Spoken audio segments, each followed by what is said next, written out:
प्रिय विद्यार्थियों, आपका नए सत्र में मैं बहुत बहुत हार्दिक स्वागत करता हूं।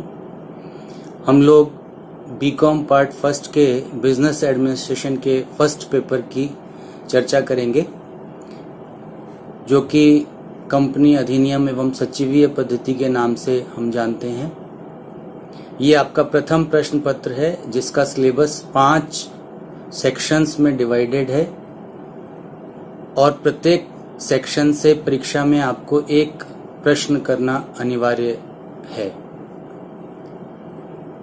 कंपनी अधिनियम एवं सचिवीय पद्धति में कंपनी अधिनियम के बारे में जानकारी दी गई है और उसके साथ साथ कंपनी अधिनियम की सचिव किस प्रकार से पालना करेगा, अपनाएगा, कार्यविधि अपनाएगा, ताकि कंपनी अधिनियम के अनुसार सारी कार्यवाही पूरी हो सके, इस बारे में बताया गया है। आज हम कंपनी अधिनियम के परिचय की बात करें। जैसा कि आप सभी जानते हैं कि भारत में अधिकतर अधिनियम अंग्रेजों के बनाए हुए हैं और कंपनी विधान का मूल स्रोत भी इंग्लैंड का बनाया हुआ कंपनी विधान ही है। आप सभी को पता है, जैसे कि भारत में व्यावसायिक स्वामित्व के कंपनी प्रारूप को स्थापित करने का श्रेय अंग्रेजों को ही जाता है। सन 1600 में शाही अधिकार पत्र द्वारा, रॉयल चार्टर द्वारा ईस्ट इंडिया कंपनी की स्थापना की गई थी। उसके पश्चात सर्वप्रथम भारत में कंपनी अधिनियम 1850 स्वीकृत हुआ, जो ब्रिटिश कंपनी अधिनियम 1844 पर आधारित था, लेकिन इसमें सीमित दायित्व को मान्यता नहीं दी गई थी। आप जानते हैं कि सीमित दायित्व की विशेषता अपने आप में एक बहुत बड़ी विशेषता है। अगर सीमित दायित्व ना हो तो कंपनी का मूल स्वरूप ही एक तरह से बदल जाता है। सीमित दायित्व के कारण ही इसी सिद्धांत के आधार पर संयुक्त पूंजी कंपनियों व संघों के समामेलन एवं नियमन हेतु संयुक्त पूंजी कंपनी अधिनियम 1857 बनाया गया, जो ब्रिटिश कंपनी अधिनियम 1855 पर आधारित था। इस अधिनियम से कंपनियों की स्थापना तो की जा सकती थी, मगर बैंकिंग व बीमा कंपनियों को यह सुविधा उपलब्ध नहीं थी। इस कमी को दूर करने के लिए कंपनी अधिनियम 1860 पारित किया गया, जो ब्रिटिश कंपनी अधिनियम 1857 पर आधारित था। ब्रिटिश कंपनी अधिनियम 1862 के आधार पर भारत में कंपनी अधिनियम 1866 पारित किया गया, जो बहुत अधिक विस्तृत था। इसके बाद कंपनी एकीकरण अधिनियम 1882 ब्रिटिश कंपनी अधिनियम 1860 पर आधारित था, पारित किया गया। 1882 से लेकर 1913 तक 30 वर्षों में 1887, 1891, 1895, 1900, 1910 के संशोधन अधिनियम भी पारित किए गए। भारतीय कंपनी अधिनियम 1913 पारित किया गया, जो ब्रिटेन के कंपनी अधिनियम 1908 पर आधारित था। इस अधिनियम में अनेक कमियां थीं, जिन्हें दूर करने के लिए 1914, 1915, 1920, 1926, 1930 और 1932 के संशोधन अधिनियम पारित किए गए। 1936 में इस अधिनियम में ब्रिटिश कंपनी अधिनियम, 1936 के बाद 37, 38, 1939, 1940, 1941, 1942, 1943, 1944, 1945 और यहाँ तक कि 1946 में भी इस अधिनियम में अनेकानेक परिवर्तन किए गए। द्वितीय महायुद्ध काल के पश्चात औद्योगिक उत्पादन में बेतहाशा वृद्धि होने लगी, जिसकी वजह से कंपनियों की संख्या बहुत बढ़ी तथा अनेक व्यापक परिवर्तन किए गए। कंपनियों के प्रबंध और संचालन में बहुत समस्याएं आने लग गई थी। इसलिए अंग्रेजी कंपनी अधिनियम 1948 से प्रेरित होकर भारत सरकार ने 28 अक्टूबर 1950 को श्री C.H. भाभा की अध्यक्षता में एक समिति गठित की, जिसने अपना प्रतिवेदन मार्च 1952 में पेश किया, जिसके आधार पर 2 सितंबर 1953 को सरकार ने एक संशोधित बिल प्रस्तुत किया। इस पर लोकसभा ने सितंबर 1955 में पारित किया गया, लेकिन राज्यसभा में 2 संशोधनों के कारण लोकसभा में यह अंतिम रूप से नवंबर 1955 में पारित हुआ। इस पर महामहिम राष्ट्रपति ने 18 जनवरी 1956 को अपनी स्वीकृति दी और यह 1 अप्रैल 1956 से पूरे भारतवर्ष में लागू हुआ। यह भारतीय संसद द्वारा पारित अधिनियम में सबसे अधिक विस्तृत था।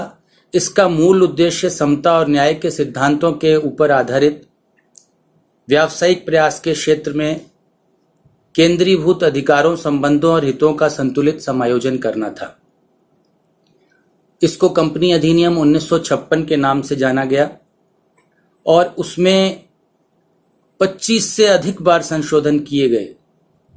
2002 के संशोधन के बाद इसके कुल 13 भाग या खंड रहे, जिसमें 658 धाराएं तथा 15 अनुसूचियां थी।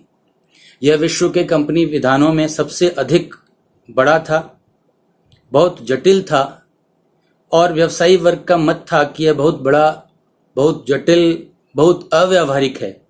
अनेक परिवर्तन और संशोधनों के बाद भी इसे आदर्श अधिनियम नहीं माना गया, वरन यह महसूस किया जाता रहा कि इसमें व्यापक परिवर्तन किया जाना चाहिए, इसे सरल बनाया जाना चाहिए। तो ये बात तो थी कंपनी अधिनियम 1956 की। कंपनी अधिनियम 1956 स्वतंत्र भारत का पहला अधिनियम था जो कंपनियों के नियमन एवं नियंत्रण हेतु बनाया गया था, जो लगभग 6 दशकों तक प्रभावी रहा। इसमें 2 दर्जन से भी ज्यादा बार संशोधन किए गए, किंतु सामाजिक आर्थिक परिस्थितियों के तीव्र परिवर्तन के कारण ये सारे के सारे परिवर्तन अपर्याप्त सिद्ध हुए और एक नए अधिनियम की आवश्यकता महसूस की जाने लगी और 1956 के कंपनी अधिनियम के स्थान पर नए कंपनी अधिनियम की स्थापना के प्रयास प्रारंभ कर दिए गए। 18 दिसंबर 2012 को लोकसभा तथा राज्यसभा में 8 अगस्त 2013 को ये पारित किया गया और इस पर भारत के महामहिम राष्ट्रपति ने 29 अगस्त 2013 को अपनी सम्मति प्रदान करी और इस प्रकार यह कंपनी अधिनियम 2013 बन गया और इसीलिए हम इसे भारतीय कंपनी अधिनियम 2013 का नाम देते हैं। स्पष्ट है कि भारतीय कंपनी अधिनियम 2013 एक महत्वपूर्ण अधिनियम है जो कंपनियों को नियंत्रित करता है, नियमित करता है, जिसके उद्देश्य हम मान सकते हैं कि मुख्य रूप से सुविधाजनक प्रावधान बनाए जाएं जो कंपनियों में निवेश को प्रोत्साहित करें, कंपनियों के प्रवर्तन एवं प्रबंध में व्यावसायिक विश्वसनीयता और आचरण के मानदंडों को निर्धारित करें, कंपनियों के कार्यकलाप से संबंधित उचित सूचनाएं पूर्ण रूप से और न्यायोचित ढंग से प्रस्तुतिकरण करने को सुनिश्चित करें, कंपनियों के प्रबंध के लिए जिम्मेदार व्यक्तियों को कर्तव्य पालन हेतु बाध्य करें और सरकार को शक्ति प्रदान करें कि वो अंशधारियों, कंपनी तथा जनसाधारण के हितों को सुरक्षित कर सके, संरक्षित कर सके। कंपनी के कार्यालयों में हस्तक्षेप के लिए, जांच पड़ताल के लिए सरकार को यह शक्ति प्रदान करता है। भारत में सभी कानून संविधान के दायरे में रहकर काम करने के लिए नीति निर्देशक तत्वों के अनुरूप सामाजिक आर्थिक नीति के उद्देश्यों को पूरा करे और कंपनियों के संचालन में नवाचार एवं स्वायत्तता प्रदान करे। कंपनी क्षेत्र के विकास को चिरस्थायी बनाने हेतु ठोस एवं व्यावहारिक कानूनी ढांचा प्रदान करे और इसके साथ साथ आर्थिक क्रियाकलापों एवं व्यावसायिक प्रतिमानों को, जो बिजनेस मॉडल्स होते हैं, उनकी आवश्यकताओं और अपेक्षाओं के अनुरूप यथा समय एवं समुचित प्रतिक्रिया एवं आचरण करने में सहायता प्रदान करे। सबसे अधिक आवश्यक है भारत में निवेश के लिए उचित और सकारात्मक वातावरण तैयार किया जाए और यही इसका सबसे बड़ा उद्देश्य रहा। कंपनी अधिनियम 2013 एक बहुत व्यापक अधिनियम है जिसमें 29 अध्याय तथा कुल 470 धाराएं हैं। इसमें 7 अनुसूचियां भी संलग्न की गई हैं। यह अधिनियम भारत में कार्यरत एवं समामेलित सभी कंपनियों पर समान रूप से लागू होता है। यह कंपनी के कार्यकलापों को नियमित और नियंत्रित करने के लिए एक आधारभूत ढांचा भी प्रदान करता है। इसमें बहुत सारे प्रावधान शामिल किए गए हैं, जिसमें समामेलन से संबंधित प्रावधान है, प्रतिभूतियों के आवंटन, निक्षेप तथा स्वीकार्यता से संबंधित प्रावधान भी शामिल किए गए हैं। कंपनियों का आंतरिक प्रबंध, प्रशासन और लाभांश संबंधी प्रावधानों को भी इसमें शामिल किया गया है और इसके अतिरिक्त लेखा पुस्तकें, अंकेक्षण और उसके निगमीय सामाजिक दायित्वों को भी शामिल किया गया है। संचालक मंडल से रिलेटेड, सभाओं से संबंधित, प्रबंधकीय पदाधिकारियों से संबंधित प्रावधान भी इसमें शामिल किए गए हैं।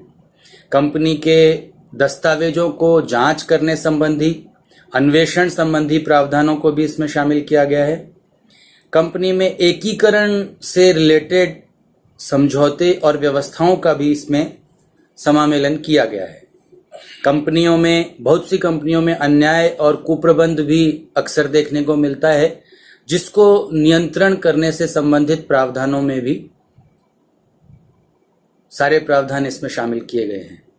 कंपनियों के समापन संबंधी प्रावधान भी बहुत महत्वपूर्ण है, जिसमें इसको शामिल किया गया है और प्रशासन संबंधी भी प्रावधान और उसके अलावा भी बहुत सारे प्रावधानों को इसमें शामिल किया गया है।